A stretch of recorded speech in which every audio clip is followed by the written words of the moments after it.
Hello friends, today I am with my another video. In my last video we had a detailed description about the election procedure in India. Today we are going to discuss about the organization, officials who are always involved in the conduction of the election throughout nation, that is union level, state level, district level and local level. So सबसे पहले आज जो हमारा topic है वो है election commission. Election commission एक union level organisation है and that works independently. It means that there is no burden, there is no instruction restriction of from any side of the different organs of the government, that is executives, legislatives and judiciary. Article 324 of the Indian Constitution mentions about the setup of the election commission in India, that is responsible for conducting elections throughout the country. So अब यहाँ जानना ये जरूरी हो जाता है कि election commission की कंपोजिशन क्या होती है. इलेक्शन कमीशन के अंदर there is one chief election officer और chief election commissioner, that is known as CEO. Apart from CEO there are two additional election commissioners and they all enjoy equal status, that is उनकी salary equal होती है, उनके other packages equal होते हैं and they are in a unified form responsible for conducting election at different levels of the country. The present CEO of the election commission is Sunil Arora, who will get retired in 2021, and the first CEO was Sukumar Sen. जैसा कि हमने पहले discuss करा था कि हमारे first chief election commissioner Sukumar Sen थे. जो other two chief election commissioners हैं उनके नाम है अशोक लवासा और सुशील चंद्रा, जो राइट नाउ काम कर रहे हैं in proper collaboration with Sunil Arora, who is the chief election commissioner of the country. All these officials, high ranking officials, are appointed by the president and their appointment is mentioned under the article 324 of the Indian Constitution subpart 2. इसका मतलब है कि election commission एक unique सी composition रखता है जिसके अंदर बहुत सारे ऑफिशियल होते हैं.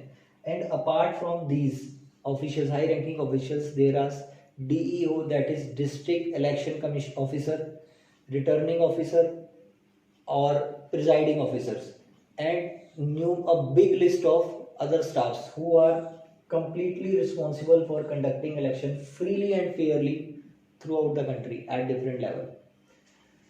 The salary these high ranking officials get that is 2,50,000 per month and their term is 65 age or 6 years whichever is earlier. इसका मतलब है कि अगर कोई भी हाई रैंकिंग ऑफिशियल अगर 64 की एज में, 62 की एज में अपॉइंट होता है, रिक्रूट होता है, तो ही और she will get retired at the age of 65 और ही और she will complete 6 years of his official working tenure.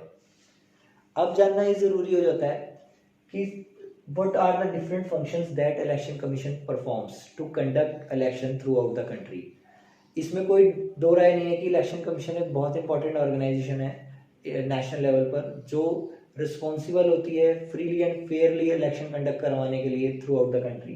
इसका सबसे पहला काम होता है इलेक्टोरल रोल्स को बनाना. इसका मतलब है इलेक्टोरल रोल्स एक लिस्ट होती है जिसके अंदर उन सब बंदों के, उन सब सिटीजन्स के नाम शामिल किए जाते हैं who have got the age of 18 और अबव.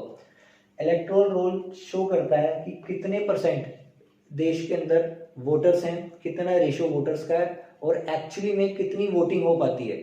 नेट वोटिंग का अंदाजा भी इसी चीज से लगाया जाता है और डिफरेंस का भी पता लगता है. और इस चीज से ये भी पता लगता है कि लोग कितने अवेयर हैं पॉलिटिकल कंसर्न्स के बारे में देश के अंदर. After this another important function of election commission is that it announces the date of elections to conduct election whether at union level, state level, district level और लोकल लेवल. इस तरह से इलेक्शन कमीशन इंश्योर करता है कि देश की PM की पोस्ट के लिए, सीएम की पोस्ट के लिए, एमएलए की पोस्ट के लिए और सरपंच की पोस्ट के लिए कब कब किन किन सीटों के लिए कहां पर चुनाव होने वाले हैं. इसके बाद इसका इंपॉर्टेंट फंक्शन क्या है, ये पार्टीज को सिंबल अलॉट करता है. सिंबल अलॉट करना एक बहुत इंपॉर्टेंट काम होता है जिससे पार्टी, पॉलिटिकल पार्टी और पॉलिटिकल कैंडिडेट के बारे में थोड़ा सा अंदाजा वोटर्स को हो जाता है और वो उसी हिसाब से, उसी पॉइंट ऑफ व्यू से ध्यान में रखते हुए अपने लिए अपना रिप्रेजेंटेटिव इलेक्ट करते हैं. Now comes the turn of code of conduct. Code of conduct is an important task.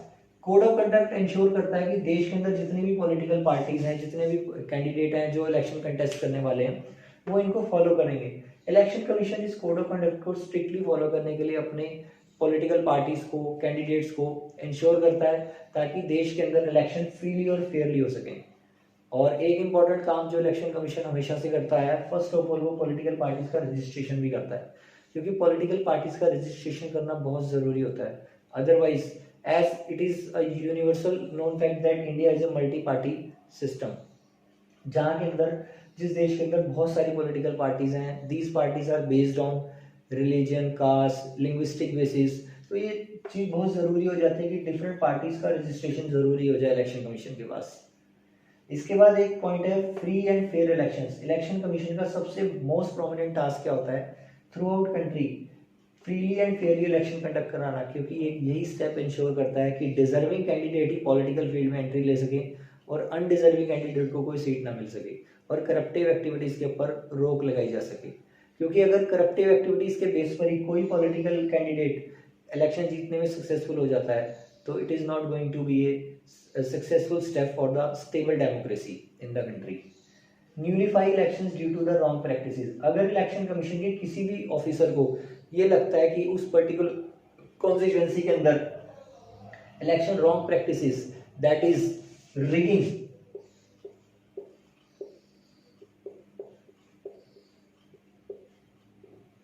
Rigging means use of wrong methods to win the elections. अगर रॉन्ग मेथड्स का यूज करके इलेक्शन जीतने की कोशिश करी गई किसी पर्टिकुलर कॉन्स्टिट्यूएंसी के अंदर, तो इलेक्शन कमीशन उस कॉन्स्टिट्यूएंसी के अंदर इलेक्शन को न्यूलीफाई भी कर सकता है। और इस चीज से क्लियर हो जाता है कि इलेक्शन कमीशन एक पावरफुल ऑर्गेनाइजेशन है that works independently for the country for conduction of election. So my next topic is election procedure in India, कि मतलब इलेक्शन कंडक्ट कराना it's not a easy job. तो इलेक्शन प्रोसीजर इंडिया के अंदर किस तरह से फॉलो किया जाता है ताकि पूरी देश के अंदर डिफरेंट लेवल्स के अंदर freely and Fairlie election conduct किए जा सके। इसके लिए सबसे पहला पॉइंट होता है announcement of dates of elections. Election commission सबसे पहले क्या काम करता है, किसी भी लेवल पर होने वाले इलेक्शन के लिए, that is whether it can be on union level, state level, district level और एट लोकल लेवल। तो इलेक्शन कमीशन सबसे पहले इलेक्शंस की डेट को अनाउंस करता है ताकि जिन कैंडिडेट ने भी इलेक्शन लड़ने हैं, जिस पार्टी की तरफ से भी उन्होंने सीट्स लेनी है, टिकट लेनी है, तो वो आराम से उस चीज़ को अचीव कर सके, अपने काम को पूरा कर सकें। तो अनाउंसमेंट ऑफ डेट्स एक बहुत इंपॉर्टेंट रोल प्ले करता है। ये इलेक्शन का माहौल क्रिएट कर देता है पूरे देश या किसी पर्टिकुलर कॉन्स्टिट्यूएंसी के अंदर। Filling of nomination forms. इसके बाद इलेक्शन कमीशन कैंडिडेट्स को जो इलेक्शन कंटेस्ट करने के अंदर इंटरेस्टेड होते हैं, उनको नॉमिनेशन फॉर्म भरने के लिए कुछ टाइम पीरियड देता है, जिसके लिए वो अपने नॉमिनेशन या डिफरेंट फॉर्मेलिटीज को पूरा कर सकते हैं और आगे के प्रोसीडिंग्स को स्मूथली चलाने के लिए रोल प्ले कर सकते हैं। उसके बाद स्क्रूटनी ऑफ नॉमिनेशन फॉर्म्स। इसका मतलब क्या होता है, इलेक्शन कमीशन खुद जितने भी नॉमिनेशन फॉर्म्स डिफरेंट कैंडिडेट्स द्वारा डिफरेंट पार्टीज की तरफ से भरे जाते हैं, उनकी स्क्रूटनी करता है। इट मीन्स कि जो भी एलिजिबल कैंडिडेट नहीं होते हैं, उनके नॉमिनेशन फॉर्म्स को उसी वक्त न्यूलीफाई कर दिया जाता है, उनके नॉमिनेशन फॉर्म को कैंसिल कर दिया जाता है, ताकि कोई भी अनडिजर्विंग एलिमेंट इलेक्शन प्रोसीजर के सारे सेटअप के अंदर एंट्री ना ले सके। इसके बाद सेल्फ विड्रॉल। इसके बाद इलेक्शन कमीशन सारे कैंडिडेट्स को जिनके नॉमिनेशन फॉर्म्स बच जाते हैं, उनको एक मौका देता है ताकि वो अपने नॉमिनेशन फॉर्म को सेल्फ विड्रॉल की ऑप्शन पर भी ला सकें। इसका मतलब क्या होता है कि कई बारी कैंडिडेट जिन्होंने नॉमिनेशन फॉर्म भर दिया होता है, they think that they are not going to win the election, there may be some other conflicts. तो इसी तरह से कई कैंडिडेट अपना नॉमिनेशन फॉर्म खुद कैंसिल कर देते हैं। फिर ये इलेक्शन कमीशन द्वारा एक बहुत बढ़िया स्टेप होता है जिससे ज्यादा सारे सेटअप को स्मूथली कंडक्ट किया जा सके। कोड ऑफ कंडक्ट, ये मैंने आपको पहले ही बता दिया कि code of conduct it's a set of rules and regulation issued by the election commission, जो हर पॉलिटिकल पार्टी हर कंटेस्टिंग इलेक्शन को फॉलो करने ही पड़ते हैं, जिनके करे बिना उसका काम नहीं चल सकता है। इसके बाद होता है इलेक्शन कैंपेन। इसका मतलब होता है door to door, shop to shop, home to home जाकर अपनी कन्वेंसी करना, अपनी पॉलिसीज के बारे में हर कैंडिडेट जाकर उनको बताता है, वोटर्स को बताता है कि उनकी पार्टी किस चीज़ के लिए काम करने के लिए इंटरेस्टेड है या किस तरह के बदलाव लाना चाहती है वो देश में या किसी पर्टिकुलर कॉन्स्टिट्यूएंसी के अंदर। ये इलेक्शन कैंपेन एक डायरेक्ट कॉन्टैक्ट क्रिएट करता है between the voters and the representatives, ताकि वोटर्स उनकी पॉलिसीज से अट्रैक्ट होकर, उनकी पॉलिसीज को सुनकर, उनके बारे में जानकर, उनकी पार्टी, पॉलिटिकल पार्टी या उनके सेटअप के बारे में जानकर अपना डिसीजन ले सकें कि whether they are going to vote that for that particular candidate और नॉट। तो कैंपेन एक बहुत बढ़िया तरीका है अपनी पॉलिसीज को लोगों तक पहुंचाने का, पब्लिक ओपिनियन क्रिएट करने का, ताकि लोग आसानी से, लोग मतलब वोटर्स आसानी से इस चीज़ के बारे में डिसीजन ले सकें कि उन्हें किसको वोट करनी है। उसके बाद the day comes for polling. एक फिक्स डे वाले दिन पोलिंग कराई जाती है किसी भी पर्टिकुलर कॉन्स्टिट्यूएंसी में या जिस भी लेवल पर इलेक्शन किए जाने वाले हैं। उस दिन पब्लिक हॉलीडे होता है और पूरे कॉन्स्टिट्यूएंसी के अंदर या पर्टिकुलर लेवल पर इलेक्शन कंडक्ट कर जाते हैं। बूथ्स आर क्रिएटेड, हर बूथ के अंदर returning officer, polling presiding officers recruit किए जाते हैं और बहुत बड़ा स्टाफ रिक्रूट किया जाता है ताकि इलेक्शंस फ्रीली और फेयरली कंडक्ट कराए जा सकें। उसके बाद होता है किसी फिक्स डे पर काउंटिंग ऑफ वोट्स का काम स्टार्ट होता है और जो काउंटिंग ऑफ वोट्स के बाद लास्ट स्टेप आता है result of elections, announcement of results of election कर दी जाती है कि कौन सी पार्टी ने किसी पर्टिकुलर कॉन्स्टिट्यूएंसी के अंदर कितनी सीटें ली हैं, कितनी वोट्स उनको अचीव हुई हैं, कौन सी पार्टी मेजोरिटी में है, कौन सी रनर अप है। तो ये चीज़ें इंश्योर कर देती हैं कि इलेक्शन प्रोसीजर भारत में एक बहुत ही सिस्टमेटिक वे में कंडक्ट किया जाता है ताकि किसी भी तरह की नेग्लिजेंसी, किसी भी तरह की बदसलूकी को इलेक्शन कमीशन किसी भी तरह से बेयरअप नहीं करता। इसके बाद हमारे पास एक बहुत इंपॉर्टेंट टॉपिक है और वो है वोटिंग बिहेवियर। इसका मतलब है देयर आर मेनी फैक्टर्स, बहुत से पहलू होते हैं जिसको वोटर वोट करने से पहले अपने दिमाग में रखता है और ये वही पहलू होते हैं जो डिसाइड करते हैं कि देश का या किसी भी पर्टिकुलर कॉन्स्टिट्यूएंसी का ग्रोथ एंड डेवलपमेंट लेवल कैसा होने वाला है। और भारत जैसे देश में जहाँ मल्टी पार्टी सिस्टम है, Bharat India is a land of diversity, जहाँ पर बहुत सारे कास्ट, रिलीजन, कम्युनिटीज हैं, तो वहाँ पर वोटिंग बिहेवियर का जो एक टॉपिक है एक बहुत इंपॉर्टेंट प्लेस रखता है। तो वोटिंग बिहेवियर को इफेक्ट करने वाले कुछ फैक्टर्स हैं which are going to be discuss over here. First of all is that role of caste. Caste has always played a very significant role in the politics of India. Caste एक ऐसा मुद्दा रहा जिसके base पर भारत के अंदर सदा से इलेक्शन को कंडक्ट किया जाता रहा है। तो किसी भी कैंडिडेट को वोट करने से पहले जो वोटर्स होते हैं वो कास्ट का बहुत ध्यान रखते हैं, वो कोशिश करते हैं कि वो अपने ही कास्ट के किसी कैंडिडेट को वोट करें so that big growth and development activities could be conduct for them, so that there can be more opportunities for the people of their belonging to their own caste. ये चीज election results के अंदर बहुत बड़ा role play करती है। Next level is literacy level. जिस देश के अंदर, जिस कम्युनिटी के अंदर एजुकेशन लेवल ज़्यादा होता है तो वहाँ के वोटर्स रैशनल होते हैं। इसका मतलब वो तर्क वितर्क के आधार पर अपनी वोटिंग करते हैं और बिना किसी भेदभाव के, बिना किसी पर्टिकुलर प्रेफरेंसेस के वोटिंग करते हैं। वो हमेशा से उस कैंडिडेट को वोट करेंगे जो कि ज़्यादा से ज़्यादा रैशनल होगा, जो कि ज़्यादा से ज़्यादा किसी भी बात के बेस पर डिस्क्रिमिनेशन नहीं करेगा, जो पब्लिक वेलफेयर की पॉलिसीज अच्छी रखता है। और इंडिया जैसी कंट्री के अंदर जहाँ लिटरेसी लेवल अभी इतना अचीव नहीं हो पाया है, वहाँ पर इलेक्शन प्रोसीजर के थ्रू, जहाँ पर लोग अनएजुकेटेड हैं मोस्टली, वहाँ पर जो कैंडिडेट्स होते हैं जो इलेक्शन कंटेस्ट कर रहे होते हैं, वो कोशिश करते हैं कि इनकी इलिटरेसी का फ़ायदा उठाकर वो अपने लिए एक वोट बैंक तैयार कर सकें। Second point is role of religion. Religion is a very important concept और internal matter of India. This was only the religion factor that partitioned the country way back in 1947. तो religion election procedure में भी बहुत बड़ा role play करता है, क्योंकि कोई भी कैंडिडेट वो belongs to Hindu community, Hindu religion, तो उसको कभी भी ऐसा उम्मीद जताना कि लोग रैशनली बिहेव करते हुए मुस्लिम कम्युनिटी, सिख कम्युनिटी या दूसरी कम्युनिटी के लोग हिंदू कैंडिडेट को वोट करेंगे, ऐसा बहुत कम देखा जाता है। पर हम, क्योंकि हमारे देश के अंदर रिलीजन एक बहुत इंपॉर्टेंट पहलू माना गया है, धर्म के ऊपर वोटिंग का आधार बहुत पुराना रहा है। इकोनॉमिक लेवल, जब किसी भी देश के अंदर वोटर्स की इकोनॉमिक कंडीशन बहुत अच्छी होती है, it means they take quite a big interest in the political activities of the country.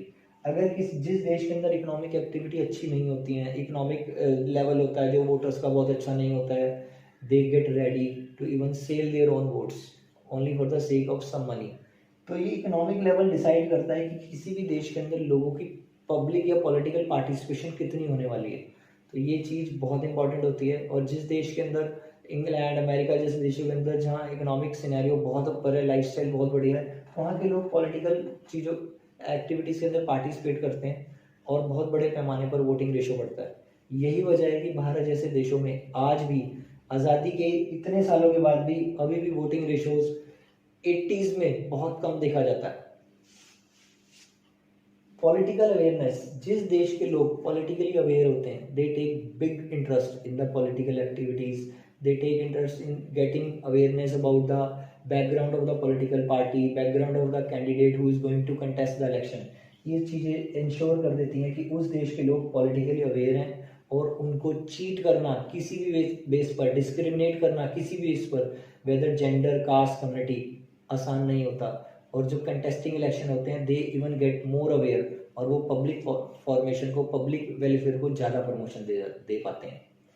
Gender discrimination, it has been a very important issue in India since a long time. In India mostly women are never welcome for the field of politics, क्योंकि politics एक hectic schedule वाला system है जिसके अंदर बहुत ups and downs देखे जाते हैं, and ladies are never taker into a good consideration point of view कि वो they are not good fit for political aspects. तो इसीलिए एक बात बड़ी सोचने वाली है कि अभी तक भारत के अंदर एक ही पीएम हुए हैं फीमेल हमारे, दैट इज इंदिरा गांधी, और लोकसभा स्पीकर मीरा कुमार। और ये बात जताती है कि भारत के अंदर वुमेन के साथ पॉलिटिकल एस्पेक्ट के फील्ड पर भी डिस्क्रिमिनेशन होता है। इसमें कोई दो राय नहीं। कॉन्स्टिट्यूशन के अंदर इनके लिए एक फिक्स रेशियो रिजर्वेशन की कर दी गई है पॉलिटिक्स के अंदर। In spite of it, India के अंदर कभी भी वुमेन के साथ इतना अच्छा वेलकम नहीं होता पॉलिटिकल सिनेरियो के अंदर। लीडर्स पर्सनैलिटी, ये भी एक बड़ा इंपॉर्टेंट कंसेप्ट है जो इंश्योर करता है कि किस देश के अंदर पार्टी किस सरकार की होने वाली है, कौन लीडर होने वाला है, क्योंकि लीडर की पर्सनैलिटी इंश्योर करती है कि वोटर उसकी तरफ अट्रैक्टेड होंगे या नहीं होंगे। ऐसे ही जैसे हमारे कुछ एक बहुत ही फेमस लीडर्स हुए हैं जिनकी पर्सनैलिटी ही उनको इलेक्शन विन कराने के लिए बहुत रिस्पॉन्सिबल रही, जैसे Indira Gandhi, Rajiv Gandhi, Lal Bahadur Shastri ji, and in the present even Narendra Modi, who won the election with his speeches, with his dedicated promises। तो ये चीज़ इंश्योर करती है कि लीडर की पर्सनैलिटी भी बहुत इंपॉर्टेंट रोल प्ले करती है। तो वोटिंग बिहेवियर एक ऐसा एस्पेक्ट होता है जो किसी भी देश के अंदर सरकार बनाने में, किसी भी पॉलिटिकल पार्टी को प्रमोट करने के लिए बहुत इंपॉर्टेंट रोल प्ले करता है। और वोटिंग बिहेवियर हमेशा से वोटर्स के दिमाग में एक बहुत बड़ा इम्पैक्ट छोड़ के जाता है। Now I am going to discuss some important terms that are related with election system in India. First comes ECI, that is Election Commission of India. It was established in 1950. Then comes CEO, Chief Election Commissioner. ये पूरे देश में एक ही होता है। इसके apart 2 others होते हैं जो मैंने आपको अभी पहले कुछ देर पहले बताया। इसके अलावा डिस्ट्रिक्ट इलेक्शन ऑफिसर, इसका मतलब क्या है कि हर डिस्ट्रिक्ट के अंदर, किसी भी पर्टिकुलर कॉन्स्टिट्यूंसी के अंदर इलेक्शन कराने के लिए एक डीई होता है जिसकी रिस्पॉन्सिबिलिटी होती है कि वो इलेक्शन करवाएगा पर्टिकुलर डिस्ट्रिक्ट के अंदर, डिफरेंट कॉन्स्टिट्यूंसी, डिफरेंट सेक्टर्स के अंदर। RO, returning officer. Returning officer का मतलब क्या होता है? ये एक ऐसा ऑफिशियल होता है जो इलेक्शन कमीशन के साथ एसोसिएट होता है, जिसका काम किसी भी पर्टिकुलर कॉन्स्टिट्यूंसी या कॉन्स्टिट्यूंसीज के अंदर इलेक्शन कंडक्ट करवाना था। वो इंश्योर करता है कि उन एरियाज के अंदर इलेक्शन फ्रीली एंड फेयरली हो जाए।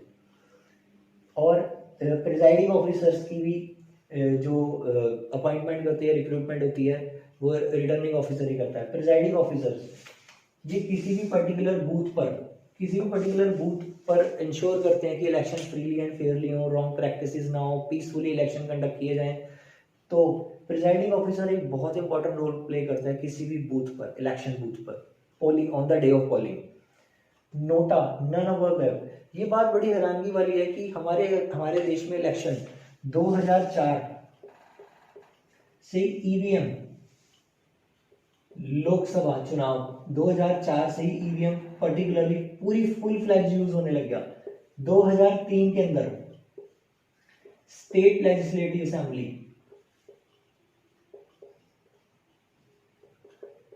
के अंदर ईवीएम्स का यूज होने लग गया। ईवीएम्स होता क्या है? ईवीएम्स के अंदर कैंडिडेट्स के नाम, उनके पार्टी सिंबल लगे होते हैं, पर उसके साथ ही एक और चीज नोटा होता है जिसका मतलब होता है नन अदर। इसका मतलब है कि कॉन्स्टिट्यूशन में बात मेंशन है, इलेक्शन कमीशन के प्रोसीडिंग्स में बात मेंशन है कि अगर किसी भी कैंडिडेट को किसी भी को वोट नहीं करनी है तो ही और she can just touch the button of NOTA. इसका मतलब किसी के प्रति उसका वोटिंग देने का कोई मन नहीं है। ये बड़ा इंटरेस्टिंग सा फैक्ट है। नेगेटिव वोटिंग ये इंश्योर करता है कि किसी भी पॉलिटिकल पार्टी के कैंडिडेट की पर्सनालिटी बहुत इंपॉर्टेंट रोल प्ले करती है उसको इलेक्शन जीतने में। नेगेटिव वोटिंग का मतलब होता है जब वोटर्स को कंटेस्टिंग इलेक्शन में किसी पे भी फेथ नहीं होता, they do not show their faith on the contesting election, then negative voting is called और प्रैक्टिस। इसका मतलब है कि उस एरिया के अंदर, उस पर्टिकुलर कॉन्स्टिट्यूंसी के अंदर नेगेटिव वोटिंग हो जाती है और इलेक्शन टर्मिनेट हो जाते हैं, कैंसिल, पोस्टपोन कर दिए जाते हैं। तो इस तरह से इलेक्शन कमीशन का हमने थॉरो स्टडी करा। मैं आपसे स्टूडेंट से क्वेश्चन पूछना चाहता हूँ जो मैं उम्मीद करूंगा आप कमेंट बॉक्स में बहुत फ्रीली होकर विदाउट एनी फियर मुझसे पूछ सकते हैं और अपने सजेशन भी दे सकते हैं। My topic is what are the suggestions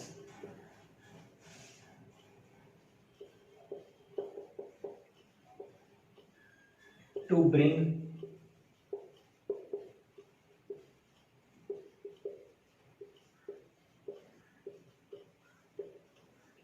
improvements in election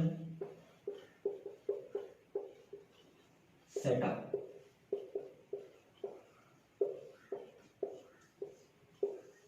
मैं उम्मीद करूंगा कि आप सारे इस टॉपिक के ऊपर अपने सजेशन देंगे so that we can have a very free and fair election every time, whether at the union level, state level, district level और लोकल लेवल, क्योंकि इलेक्शन ही इंश्योर करते हैं कि किसी भी देश का ग्रोथ एंड डेवलपमेंट का रेशो क्या होने वाला है।